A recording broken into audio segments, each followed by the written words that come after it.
Européens ont créé la situation dans laquelle nous sommes. On peut être en désaccord sur le projet européen. Et moi, je crois que c'est essentiel. Vous savez, lorsque le général de Gaulle est revenu au pouvoir en 58, on avait voté ou adopté le traité de Rome en 57, quelques mois auparavant. Et on va d'ailleurs en fêter l'anniversaire dans des circonstances, bon, qui sont pas très gaies. On a, et vous savez que le général de Gaulle s'était opposé au projet européen sur la défense européenne. On peut discuter éternellement pour savoir s'il avait tort ou raison, mais la question est là. Et quand il arrive au pouvoir en 58, ses conseillers lui apportent une décision à signer indiquant qu'on sort du traité de Rome, c'est-à-dire du marché commun. Le marché des 6 pays qui allaient désormais avoir un marché commun, ce que vous appelez l'abolition des frontières. Et le général de Gaulle... Le marché commun des 6, vous avez précisé. Oui, et le général de Gaulle, donc la décision c'était on en sort. Le général de Gaulle a pris son stylo et il a écrit en marge cette phrase formidable.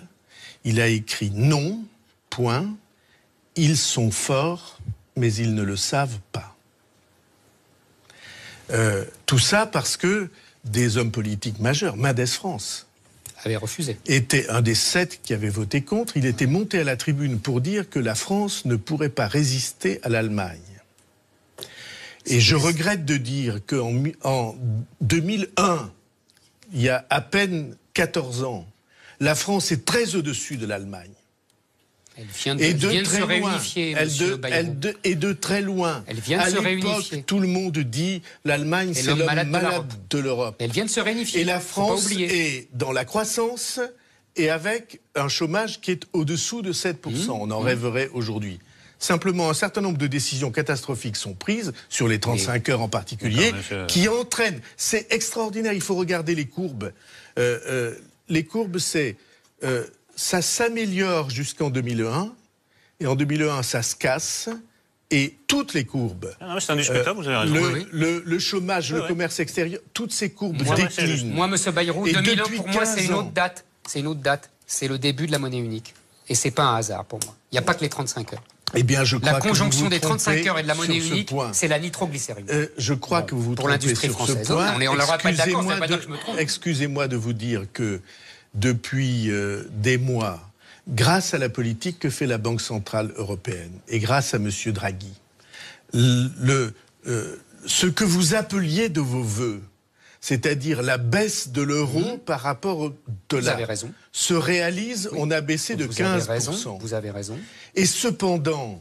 Mais d'ailleurs, ça va mieux pour les industries françaises. Oui, il y a moins de destruction d'emplois. Oui, enfin bon, il suffit de voir les statistiques. Oui, ça va. Le problème est que la France n'a pas résolu ses problèmes.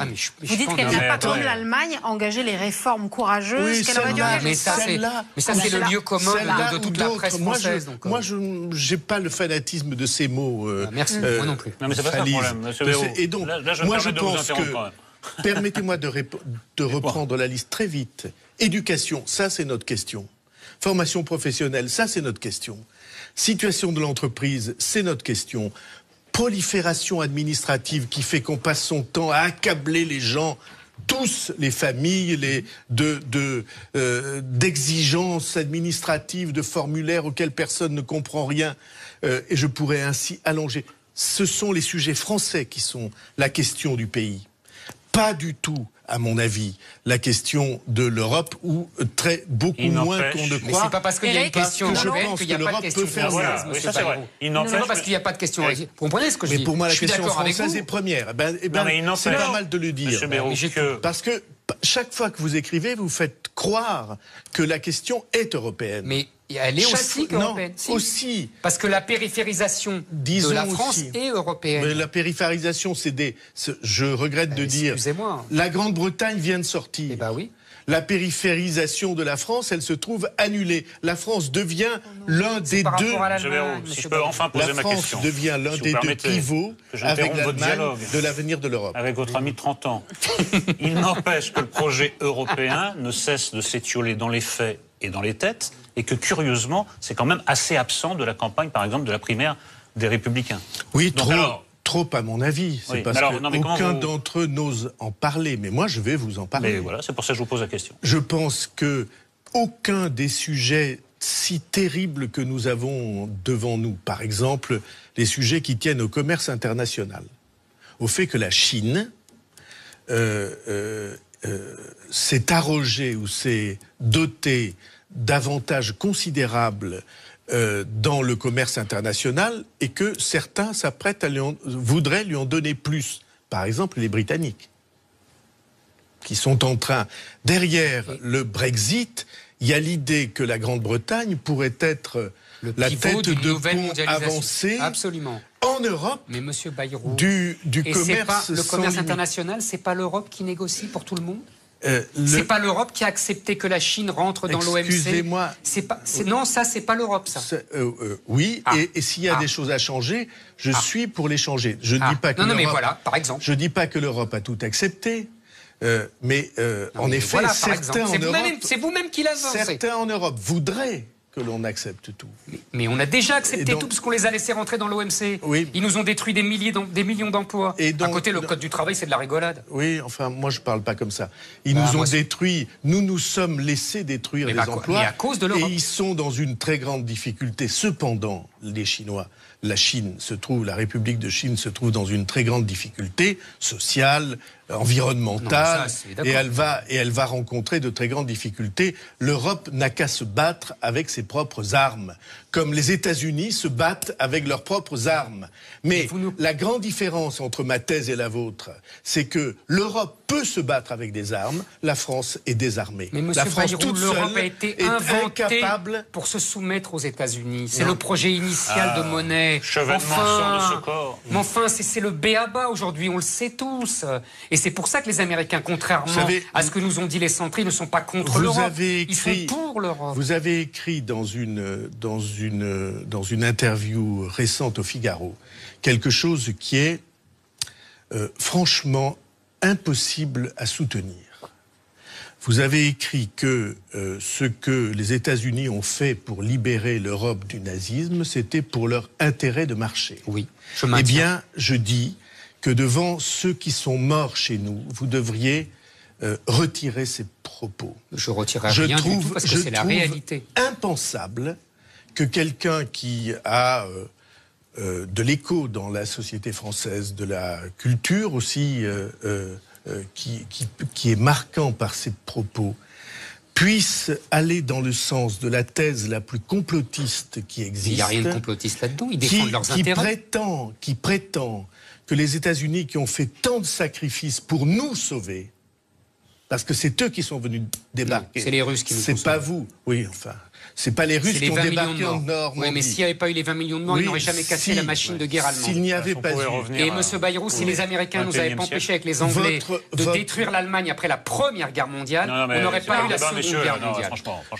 Franchement, l'obsession, la dérive obsessionnelle... Mais il n'y a pas aucune dérive obsessionnelle. Dans laquelle vous êtes... Mais je ne suis pas d'accord avec vous. Historiquement, j'ai quand même le droit. Ce n'est pas une dérive obsessionnelle. Excusez-moi. Je ne vous insulte pas, moi.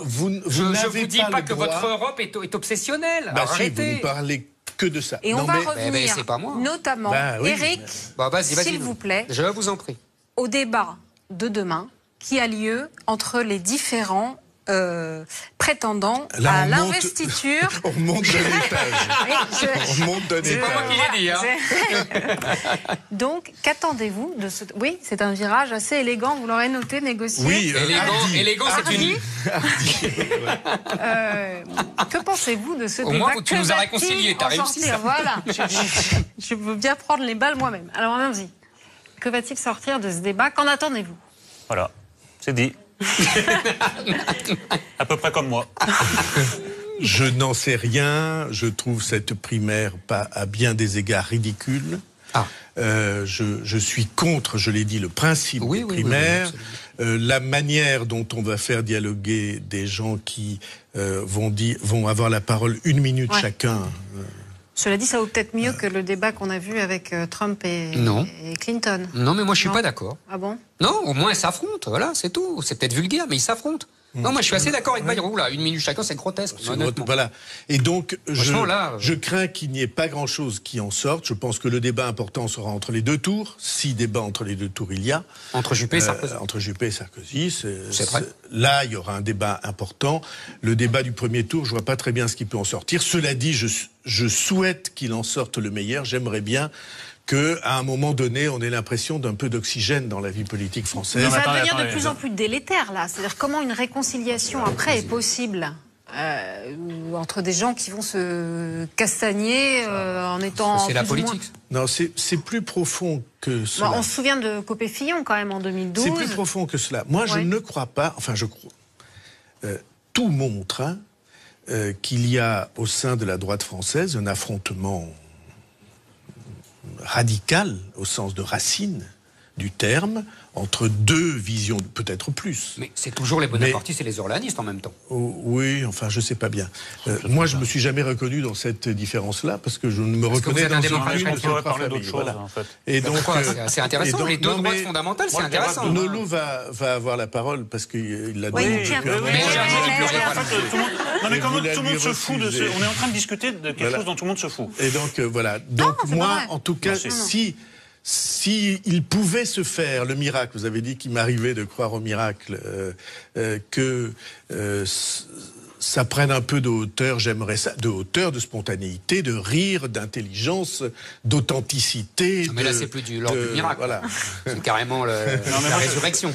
Franchement, comme moi, je ne m'intéresse absolument pas à ce débat, je voudrais quand même évoquer avec vous quelque chose qui me semble quand même plus fondamental, qui engage des valeurs de la France, celles de l'Europe. Ce qui se passe actuellement en Syrie, via la Russie. On a appris hier que voilà, M. Poutine ne se sentait pas le bienvenu, qu'il annulait sa visite. Moi, je vous demande, en tant que Français, en tant qu'Européens, quelle attitude il faut avoir avec M. Poutine, avec la Russie, qui est coupable et actrice de crimes massifs contre l'humanité et de crimes de guerre. Moi, ça me paraît quand même plus fondamental, je regrette, de briser un peu le déroulé de l'émission, que le débat entre les 7 prétendants à la primaire des Républicains. Je suis un peu... C'est une question que je trouve très lourde. Alors, on va prendre quelques phrases. Qu'il y ait aujourd'hui en Syrie des choses épouvantables, je n'ai aucun doute que c'est vrai. Que Poutine ait décidé d'entrer dans le conflit contre Daesh & Co. Oui, enfin là, c'est pas vrai. Daesh qui est bombardé, là. C'est vrai. Bon, c'est qui alors à Alep, il n'y a pas de combattants de l'État islamique dans Alep. Enfin bon, c'est les mêmes, c'est Al-Qaïda, c'est pareil. C'est pour ça qu'il a dit Enco, on est d'accord. On devrait savoir. Tout ça c'est tout vu. Est-ce que nous pouvons entrer dans un conflit avec la Russie de long terme? Moi, je pense qu'il faut être très prudent en face de cette perspective. Je pense que la perspective historique de l'Europe, c'est d'avoir avec la Russie des relations qui soient des relations authentiques, dures, franches quand il faut, mais qui ne soient pas des relations systématiquement conflictuelles. D'accord, mais à quoi consisterait la franchise alors ? Parce que nous allons, dans cette affaire-là, faire courir de très grands risques à l'équilibre du continent européen et à l'équilibre du monde. De même que j'ai pas du tout approuvé que François Hollande annule sa visite en Pologne, parce qu'on peut pas être contre la Pologne, contre la Russie, contre l'Europe de l'Est, contre... Où est-ce qu'on va ? Non mais là, ce sont des populations civiles qui sont écrasées sous les bombes. Qu'est-ce qu'on fait ? Voilà, c'est ce que je vous dis. Vous me dites la franchise, d'accord, mais en quoi consisterait la franchise envers les Russes ? Évidemment qu'on ne va pas aller envahir la Russie ni bombarder Moscou. Mais qu'est-ce qu'on peut faire, selon vous ? Oui, je pense que l'Europe devrait avoir une présence plus concertée entre elles, et une présence qui vise, en effet, à des corridors humanitaires pour qu'on puisse sauver les populations civiles. Mais moi, par exemple, je n'ai jamais approuvé l'idée qui était celle concomitamment de Nicolas Sarkozy, le premier, de François Hollande, le second, et d'Alain Juppé, le troisième. Les trois étaient d'avis de bombarder la Syrie. Je considérais, moi, que c'était une folie. Il se trouve qu'il y a en Syrie une mosaïque de minorités dont les minorités chrétiennes ne sont pas les mêmes, et je n'ai pas envie de faire litière de leur existence. Monsieur. Et donc, il y a là quelque chose, nous avons mis le monde dans une situation effroyable, à la suite d'un certain nombre d'interventions, dont certaines étaient françaises, Et l'intervention américaine en Irak. En Libye, l'intervention américaine. Je vous rappelle que je suis monté à la tribune pour soutenir Chirac alors que j'étais dans une situation assez conflictuelle avec lui, contre mes propres amis, qui tous étaient pour qu'on aille avec les Américains. Et je suis monté à la tribune pour soutenir ce refus de la France. Vous me ravissez. Et je suis... Non, c'est pas ironique du tout. Plaisanterie mise à part, là, je plaisante pas, c'est pas du tout ironique. Je ne me moque pas. C'est très sérieux. Vous me ravissez pour deux raisons. D'abord, sur le fond, parce que, comme vous le savez sans doute, je suis tout à fait 1000 fois d'accord avec vous. Et quand j'ai pu écrire sur ces sujets-là, j'ai dit la même chose en moins bien que vous. Mais surtout, sur les conséquences qu'il faudrait en tirer. Parce que quand vous nous dites l'Europe doit avoir une position de rapprochement avec la Russie, vous parlez d'or. Sauf que l'Europe, comme vous dites, c'est-à-dire Bruxelles, fait exactement le contraire parce que l'Europe, comme vous dites, c'est-à-dire Bruxelles, est assujettie à Washington. Attends, attends, c'est important ce que je dis. Non pas la France et l'Allemagne, vous comprenez ce que je veux dire. Bruxelles, l'appareil bruxellois. Deuxièmement, quand vous nous dites l'Europe, quelle Europe? La Pologne, vous comme moi, on connaît l'histoire de la Pologne, c'est une histoire tragique, ils ont été découpés en morceaux par les Russes et les Allemands, et c'est normal qu'ils aient peur de la Russie. C'est tout à fait normal, vous êtes d'accord avec moi. Donc nous, on n'a pas la même histoire, au contraire, ça a été notre allié de revers pendant ils nous ont sauvés en 14 donc, et en 40, donc c'est pas la même histoire. En 14, en 14, oui. On tient 17 moyen. Mais en 14, on tient pas à la Marne s'il n'y a pas les Russes qui bloquent une partie de la mer. Mais bon, bref. Toi, entre parenthèses, je vais faire encore hurler Bayrou, mais quand tu dis crime de guerre, bombardement de civils, les Américains à Dresde, à Hiroshima et au Vietnam, ils font je suis entièrement d'accord. Je signe où tu veux. D'accord. Bon. Donc, il y a un vrai problème qui est, l'assujettissement de l'appareil bruxellois à Washington, et 2, la différence tout à fait naturelle d'intérêt des États-nations européens, d'histoire des États-nations européens. Les Allemands font du commerce avec les Russes, enfin, vous avez compris. Et donc, je ne suis d'accord avec rien de cette dernière affirmation. Que la réponse peut être courte. Oui, mais elle va être nette. Voilà, courte et nette. Il n'y a pas d'assujettissement bruxellois parce qu'il n'y a pas de Bruxelles. Il n'y a pas de politique européenne. Il n'y a pas de politique bruxelloise. Il y a une absence de politique bruxelloise. Mais c'est normal, c'est leur philosophie. Non mais, alors ne dites pas le contraire. Mais si, leur philosophie c'est justement ne rien faire, le droit et le commerce. Donc on se couche devant Washington qui dirige. Excusez-moi, non. Il n'y a pas d'assujettissement, il y a une absence. Et deuxièmement, cette absence, elle vient de quoi? Elle vient de ce qu'il n'y a pas de voix de la France. Parce que, sur les 2 quinquennats successifs, je vous rappelle que Nicolas Sarkozy était allé à Washington dire que Chirac avait tort. Absolument. Alors qu'il était membre du gouvernement. Vous avez tout à fait raison. Dans des termes qui ont fait que, en tout cas moi, à la place du président de la République de l'époque, j'en aurais tiré les conclusions immédiates. Sur les dernières années, la France a été absente. Il ne peut pas y avoir de politique européenne s'il n'y a pas une proposition française forte. C'est-à-dire s'il n'y a pas un président de la République française, car c'est de lui que dépend la politique internationale, s'il n'y a pas un président de la République française qui sache où il va et qui ait la force ou la puissance de le dire. Et vous croyez encore dans l'Europe des 6 au temps du général de Gaulle, où l'Allemagne était coupée en 2, où c'est la France qui dirigeait? N'en déplaise à M. Zemmour, les 2 problèmes sont les crimes de guerre russes en ce moment et l'annexion de la Crimée, c'est-à-dire d'une partie d'un État souverain. Mais la Crimée, ça appartient à la Russie. On ne va pas repartir dans un débat géopolitique. Messieurs, merci beaucoup, Monsieur Bayrou, d'être venu sur le plateau. Car non, vous ne faites pas ce que vous voulez. Je suis le père Fouras, transgenre, et c'est moi qui gère le temps ici, quand même. C'est le moment d'accueillir notre chroniqueur, Tanguy Pastureau, qui, alors c'est un peu ratatine